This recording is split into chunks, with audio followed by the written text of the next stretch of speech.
انہوں نے اس مرکز نظام الدین کی آواز کو ملک کے گھر گھر تک پہنچا دیا ہے، گھر گھر تک پہنچا دیا ہے، گھر گھر تک۔ 90 سال سے یہ محنت خاموشی اور یکسوئی کے ساتھ چل رہی تھی، لیکن ہمارے برادران وطن کو پتہ بھی نہیں تھا کہ ہمارے ملک میں اتنا بڑا مرکز ہے اور ماشاءاللہ اتنے بڑے خیر کا وہ کام کر رہا ہے۔ تو اب کیا ہوگا میرے محترم دوستو، جب حالات سازگار ہوں گے تو تبلیغی جماعت کیا ہے اور مرکز نظام الدین کیا ہے، یہ جاننے کی لوگوں کے اندر جو ہے نا ایک جستجو پیدا ہوں گی، ایک جستجو پیدا ہوں گی، اور جستجو پیدا ہونے کے بعد بھارت 135 کروڑ کی آبادی والا ملک ہے۔ مان لو 135 کروڑ میں سے روز اگر خالی 135 لوگوں نے بھی مرکز نظام الدین کی وزٹ کی ہے تو میں سمجھتا ہوں ان کے لیے ایک مجلس الگ سے یہ امور میں طے کرنا پڑے گا کہ برادران وطن میں کون بات کریں گا، اور ان کو بھی بٹھا کے سمجھانا پڑے گا کہ بھائی دیکھو دعوت کا کام یہ ہے اور مرکز کی 4 دیواری سے یہ عمل ہوتا ہے، اور اس طریقے سے اللہ کے بندوں کی اس طریقے سے اپنی اصلاح اور تربیت کی محنت جو ہے یہاں پر کی جاتی ہے۔ تو میں سمجھتا ہوں میرے محترم دوستو، یہ تو ہدایت کے دروازے کھولنے کا جو ہے انہوں نے اس کی شروعات کی، ابتدا کر دی انہوں نے، اور اب یہ دیکھو انشاءاللہ اس پورے ملک کے اندر ہدایت کی وہ ہوائیں چلیں گی جو حضرت جی مولانا الیاس صاحب رحمۃ اللہ علیہ کا اصل مقصد تھا اس مبارک محنت کی بنیاد رکھنے کا، کہ برادران وطن میں دین کی محنت کی جائے، اور ہمارے بڑوں کا جو ہمارے اکابر، میں نے جو اپنے ایک سبق میں بتایا تھا وہ اگر آپ کو سننا ہے تو ڈیٹیل میں آپ سن سکتے ہیں کہ تقسیم کے وقت میں ہمارے اکابر وہ پڑوس کے ملک میں کیوں نہیں گئے۔ اسی مقصد عظیم کو سامنے رکھ کر حضرت شیخ زکریا رحمۃ اللہ علیہ کے ایسے پیر پکڑ کے لوگ پڑوس سے آتے تھے پلین بھر بھر کے، حضرت جی مولانا یوسف صاحب رحمۃ اللہ علیہ کے پیر پکڑتے تھے، پیر، وہاں کے منسٹرز، وہاں کے علماء، وہاں کے بڑے بڑے جو طاقتور اور پاورفل لوگ ہیں وہ لوگ آ کر، اور حضرت جی مولانا یوسف صاحب رحمۃ اللہ علیہ فرماتے تھے، بولے بھائی میرا کیا ہے، وہ بھائی جی یعنی حضرت شیخ زکریا بیٹھے ہوئے ہیں، جاؤ جا کے ان سے بات کرو۔ اور جب وہ لوگ ان کے پاس جاتے تو کہتے، بولے بھائی دیکھو میرے 2 اکابر حضرت شاہ عبد القادر صاحب رائے پوری رحمۃ اللہ علیہ اور حضرت مولانا حسین احمد مدنی رحمۃ اللہ علیہ، دونوں یہ میرے اکابر ابھی بھی اس ملک میں موجود ہے، اور میں تو ان کا میں تو طالب علم ہوں، یہ میرے بڑے ہیں، میرے بڑے ہیں، یہ جب تک میں اپنے بڑوں سے مشورہ نہیں کر لوں گا میں کوئی فیصلہ نہیں لے سکتا۔ تو حضرت شیخ رحمۃ اللہ علیہ نے منع فرما دیا۔ اچھا وہ زمانہ کیسا تھا، وہ زمانے میں نہ موبائل تھے، نہ فون تھے، نہ ایسی سہولتیں تھی ہمارے زمانے کی طرح سے، خود حضرت شیخ زکریا رحمۃ اللہ علیہ کے ایک داماد کا انتقال ہو کر تقریباً 3 مہینے ہو چکے تھے، اور وہ واقعہ میں نے پورا بیان کیا ہوا ہوں، آپ کو پورا ڈیٹیل میں سننا ہے تو وہ واقعہ آلریڈی جو ہے میں بیان کر چکا ہوں، مرکز نظام الدین کے اکابر تقسیم کے وقت پڑوس میں کیوں نہیں گئے تھے، اس عنوان سے۔ تو بہرحال حضرت شیخ جب حضرت مولانا حسین احمد مدنی رحمۃ اللہ علیہ وہ گورنمنٹ کا ٹرک لے کر آئے، اور جب یہ لوگ واپس پہنچے سہارنپور، اور تب حضرت شیخ کو پتہ چلا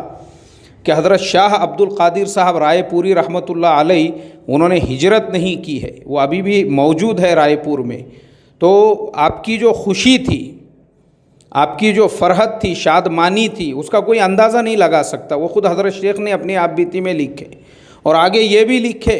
کہ خود میرے بارے میں سہارنپور میں یہ خبریں مشہور و معروف ہو گئی تھی وہ پورے خطے کے اندر،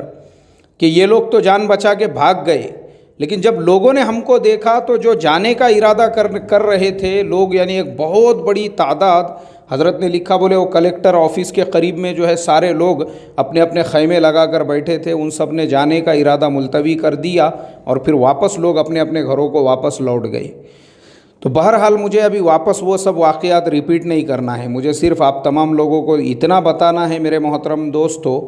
کہ ہمارے بڑوں نے جو مقصد عظیم تھا اس ملک میں رہنے کا، وہ یہی کہ یہاں کی اتنی بڑی جو آبادی ہے وہ ہدایت سے محروم رہ جائے گی۔ میں سمجھتا ہوں وہ اصل جو مقصد تھا حضرت جی مولانا الیاس صاحب رحمۃ اللہ علیہ کا، اللہ تبارک و تعالی نے یہ جو مجاہدہ تھا اس سے گزرنے کے بعد اب اس کی شروعات ہونے والی ہے، اور برادران وطن کی جو ہے نا ایسی جماعتیں کے جماعتیں جو ہے انشاءاللہ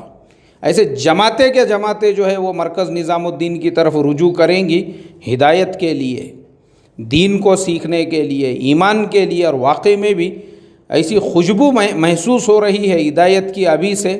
کہ اللہ تبارک و تعالیٰ اس پورے ملک کو جو ہے اب ایک نئی ہدایت عطا فرمانے والے ہیں، اور اس پورے ملک میں ایسی فضائیں چلنے والی ہے ہدایت کی میرے محترم دوستو، کیونکہ قرآن میں فرمایا ان مع العسر یسرا، پہلے تنگی ہے، یہ جو تنگی ہوئی ابھی یہ جو پچھلے 4-5 مہینوں میں، اور جو باہر کے مہمانوں کو جیلوں کے اندر رہنا پڑا، ان کی آہیں، ان کی صدائیں، ان کا رونا، اللہ اس کو رائے گا نہیں جانے دیں گا، اور یہ جو عسر ابھی گزرا ہے اس کے بعد اب جو یسر آنے والا ہے، اسی یسر میں انشاءاللہ ہم دیکھیں گے وہی مرکز نظام الدین کی 4 دیواری سے اللہ ہدایت کی ہوائیں پورے ملک میں چلائیں گا انشاءاللہ۔ اس لیے میرے محترم بزرگوں، اب جب تک مرکز کے اندر پرانی ترتیب سے کام شروع نہیں ہو جاتا، یعنی آمد و رفت جیسے پہلے ہوتی تھی، اس وقت تک آپ جس بستی میں ہیں، جس علاقے میں ہیں، جس گاؤں میں ہیں، ہمارے بڑے جیسا فرما رہے ہیں کہ گورنمنٹ کے قاعدے قانون کے اندر رہ کر ہم کو کام کرنا ہے۔ گورنمنٹ نے 4 ساتھیوں کی اجازت دی ہے، ہماری 3 دن کی جماعت بھی 4 ساتھیوں کی نکلیں گی۔ گورنمنٹ نے 4 ساتھیوں کی اجازت دی ہے، ہم مسجد وار جماعت میں بھی بھلے 4 بیٹھو لیکن ہم روز بیٹھیں گے پابندی سے۔ ہماری ملاقاتیں، مطلب جو گورنمنٹ کا ٹھیک ہے، ہماری چلے کی جماعت بھی، ہماری جتنے ساتھیوں کی گورنمنٹ نے پرمیشن دی ہے، ہم اتنے ساتھیوں کی جماعت بھی اپنے بستی میں، اپنے حلقے میں، اپنے تعلقے میں، اپنے ضلع میں چلائیں گے، تاکہ ہمارا یہ جو عمل ہے دعوت کا مبارک عمل، اس کو زنگ نہ لگے، خود ہمارے اپنے آپ کو زنگ نہ لگے، خود ہم اپنی جگہ پہ بیٹھے بیٹھے جو ہے سست اور کاہل نہ بن جائے۔ اس لیے میرے محترم بزرگوں، اب کام جو ہے اب بہت طاقت کے ساتھ کھڑے ہو کر کام کرنا ہے، پورے حوصلوں کے ساتھ، پوری ہمت کے ساتھ، پورے ارادوں کے ساتھ، پوری مضبوطی کے ساتھ۔ اب جھونکنے کا ٹائم آ چکا ہے اپنے آپ کو اس مبارک محنت کے لیے، ورنہ پھر وہی ہوگا جو قرآن میں اللہ نے فرمایا وَإِن تَتَوَلَّوْا يَسْتَبْدِلْ قَوْمًا غَيْرَكُمْ ثُمَّ لَا يَكُونُوا أَمْثَالَكُمْ۔ ایسا نہ ہو جائے بعد میں کہ برادران وطن کی ایسے پورے کے پورے قافلے ایمان میں داخل ہو کر وہ ہم سے زیادہ مضبوطی سے اس مبارک محنت کو کرنے لگ جائے۔ اللہ سے دعا کرتا ہوں اللہ آسانیوں کا معاملہ فرمائیں، اور اللہ تبارک و تعالیٰ اس پورے ملک کو ہدایت سے بھر دے اور ہدایت کی ہوائیں چلا دے،